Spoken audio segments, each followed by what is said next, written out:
cili dihet ka qenë një firmë hungareze, pastaj ka dalë një firmë me një emër të një femre e cila ka lidhur pastaj kontrata për nevojat do thot të Libanit Hezbollahit në këtë rast me këta pejgjer. Dhe mendoj që nga burimi i saj në Tajvan dhe deri te firma kontraktuese hungareze në këtë rast ka qenë implikuar komplet rrjeti Mossadit. Dhe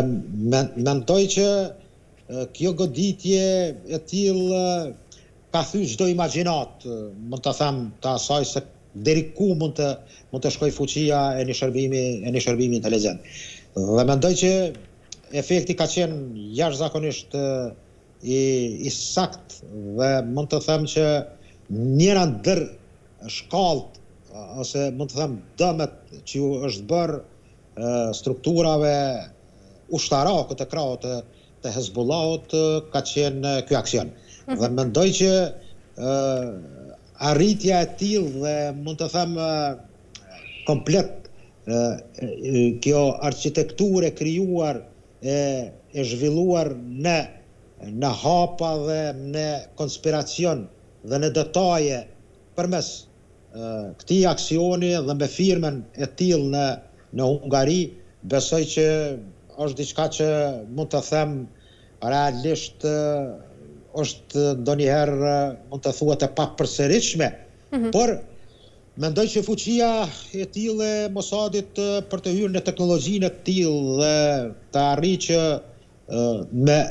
të krijohen parakushte që të merr pjesë në kontraktimin të jetë ajo që din se kur do të vjen kontraktimi, kur do të rrin pejgjerat për të dorëzuar tek Hezbollahu, mendoj që është kulmi i asaj që mund të them ka ndryshuar edhe komplet vijën e luftimeve dhe frontin më pas me sulmet e Izraelit në Liban, nga në Beirutin jugor dhe komplet në Libanin jugor. Dhe kjo mund të them ka qenë ajo që për Izraelin mund të them me qindra të plagosur dhe me disa mund të them qindra të vrarë dhe mijëra të plagosur, dhe ky do thot ka qenë ai efekti që ka dashur të arrijë përbrenda strukturave të Hezbollahut, që goditja të jetë sa më e dhënshme dhe të krijojë pengesa në lidhje të komunikacionit dhe të komunikimit të informimit të strukturave të Hezbollahut. Po domethënë dua të them që është me të vërtetë një aksion i kryer sa mund të them që një aspekt ka thyer një rregull që kanë mësuar edhe fëmijë, sepse pejgjerët e tillë kanë qenë nga persona të cilët kanë hyrë në markete dhe kanë qenë edhe në familjet e tyre ku kanë qenë fëmijë dhe nga ana humanitare është mund të them e dënueshme dhe jashtëzakonisht jo humane që kanë mund të psojnë edhe fëmijë dhe antar gra dhe plesht në familjet e këtyre personave apo në qendra të ndryshme në jetën e përditshme ku jetojnë dhe veprojnë njerëz. E qartë, mirë zoti Blali, për ta mbyllur sepse jemi në fund ndërkaq, a ka ndonjë rrezik që këto detaje të zbuluara pra të kompromitojnë edhe operacionet e ardhshme të Mossadit apo të kërcënojnë sigurisht edhe sigurinë e ish agjentëve?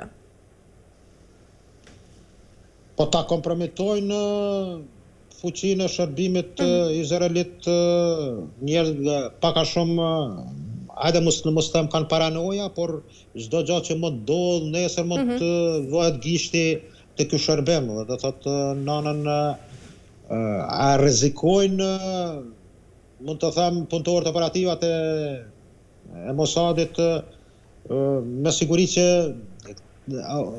aktiviteti i tyre kryesisht është jashtëzakonisht i mbuluar mirë dhe besoj që edhe pas jetës së tyre si punëtor të Mossadit ata kanë benefite të ndryshme dhe kanë të kufizuar atë nga ku shkojnë, ku veprojnë dhe që bëjnë. Dhe mendoj që në aspektin e sigurisë së tyre, meqense kanë nderdhur shumë gjak dhe kanë goditur ndoshta edhe njerëz të pafajshëm. Dhe kjo tëra mund të them që diskrediton edhe veprimtarinë, sepse po që se ka një që bëhat ta them një gjyq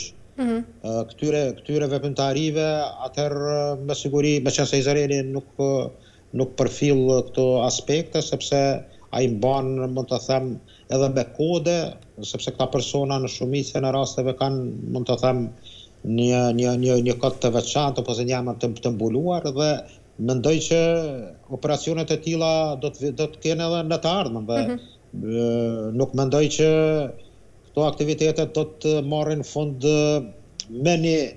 situatë më të qetë në lindje të afërt, meqense lindja e afërt do të jetë, mund të them, edhe për të ardhmen vatër e re krizës e cila nuk mund të qetësohet edhe pas rrëzimit të Asadit në Siri për shkak të fragmentimeve të ndryshme dhe Izraeli në këtë rast së bashku me Turqinë janë ata të cilët mund ta zhvillojnë edhe operative në tyre, do thotë miti turk dhe Mossadi në këtë rast janë dy organizata të cilat kontrollojnë dhe operojnë në bukur me menaxhim të suksesshëm në lindje të afërt. Por besoj që kompromiton me siguri. Kompromitimi vije nga aktet e rënda që kryen dhe nga njerëzit dhe për goditjet që bëhen nga njerëzve të pafajshëm, ndërsa për ato që janë të aspektet militarist dhe goditjet që u bën njerëzve të struktura militariste, kuptohet në kohë lufte, damet nuk njihen që janë tashysht të ndaluara, kuj mund të kryejë aktivitete dhe goditje dhe kundërgoditje. E qartë, mirë zot Bilali, kemi arritur në fund. Falenderoj shumë për gjithë informacionet tuaja. Ishte kënaqësi, ju falenderoj shumë. Ju falenderoj shumë. Ju falenderoj dhe ju të nderuar teleshikues për mendjen, bashkëmisërisht në aktualitetin e radhës.